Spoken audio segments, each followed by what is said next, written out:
Et je reconnais maintenant pour ses commentaires pour une durée maximale de 5 minutes, Monsieur le député de Jean Talon.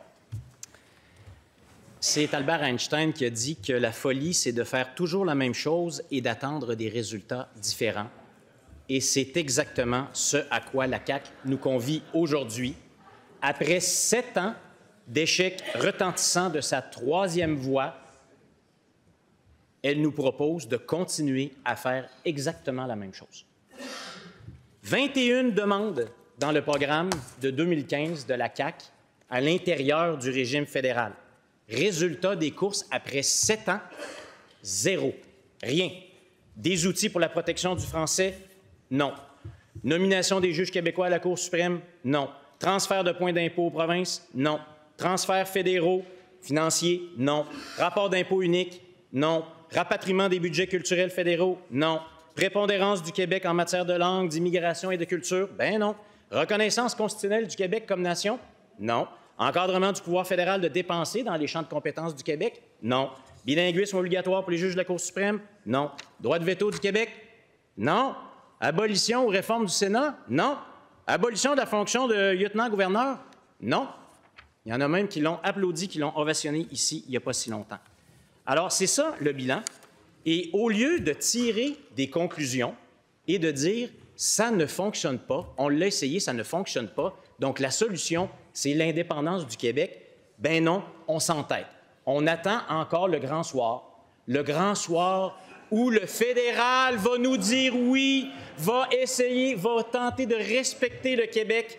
Non, le premier ministre n'a essuyé que des refus. Tous ces ultimatums lancés, notamment en matière d'immigration, survie de la nation, je veux ceci ou cela, sinon jamais rien, que des refus. La CAQ, le premier ministre, le gouvernement nous demande aux Québécois de continuer dans la voie des perdants plutôt que d'adopter la voie des gagnants, de se dire « oui, au Québec, nous sommes capables de gérer nous-mêmes nos affaires ». Aujourd'hui, on nous propose un projet de loi. C'est un projet de loi qu'on va nous proposer. Donc, on n'est plus au plan A, on n'est pas au plan B, on n'est pas au plan C, on n'est pas au plan D, on est rendu au plan E. Un projet de loi qu'on va nous déposer pour nous présenter une constitution caquiste. Oui, parce qu'elle est imprégnée de ce que c'est la philosophie de la CAQ. On continue dans la voie de l'échec.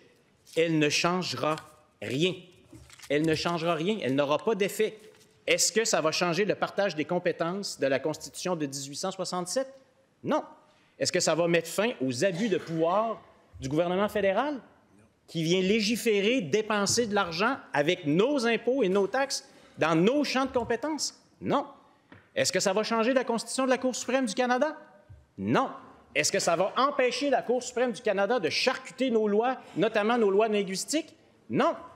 Est-ce que ça va empêcher le gouvernement fédéral de contester nos lois, notamment les lois sur la laïcité, avec nos taxes et nos impôts? Non. Est-ce que ça va donner plus de pouvoir en matière d'immigration? Non. Est-ce que ça va nous donner des pouvoirs, par exemple, sur le contrôle des frontières, en matière internationale, en commerce international, alors que c'est là que ça se joue actuellement? Non. Est-ce que ça va changer quelque chose au fait qu'on a juste 20 des votes au fédéral et que ça va aller en diminuant et qu'on a moins en moins de poids dans les décisions qui sont prises à notre place au fédéral? Non. Est-ce que ça va changer quelque chose au fait que 90 milliards de nos taxes et nos impôts s'en vont au fédéral, là où se prennent des décisions, sans qu'on ait un véritable pouvoir de les prendre nous-mêmes? Non. Est-ce que ça va changer quelque chose au fait qu'on se fait dire quoi faire par le fédéral? Non. Alors, c'est ça le problème. Ce n'est pas une loi fondamentale. Cette Constitution caquiste va être soumise à la Constitution canadienne qui nous a été imposée, à laquelle on n'a jamais dit oui. Elle va rester subordonnée au pouvoir du fédéral. En ce sens, c'est une Constitution fédéraliste. Le sens de l'État, c'est que le ministre de la Justice et c'est que le premier ministre du Québec regarde les Québécois et tire enfin des conclusions. Nous l'avons essayé, ça ne fonctionne pas, la troisième voie. Si les Québécois veulent une Constitution, ils doivent se doter d'un pays. Ça prend un pays pour avoir une véritable Constitution. C'est ce à quoi le Parti québécois va convier toutes les Québécoises et tous les Québécois pour enfin en avoir une vraie Constitution. C'est l'indépendance du Québec que ça nous prend. Merci.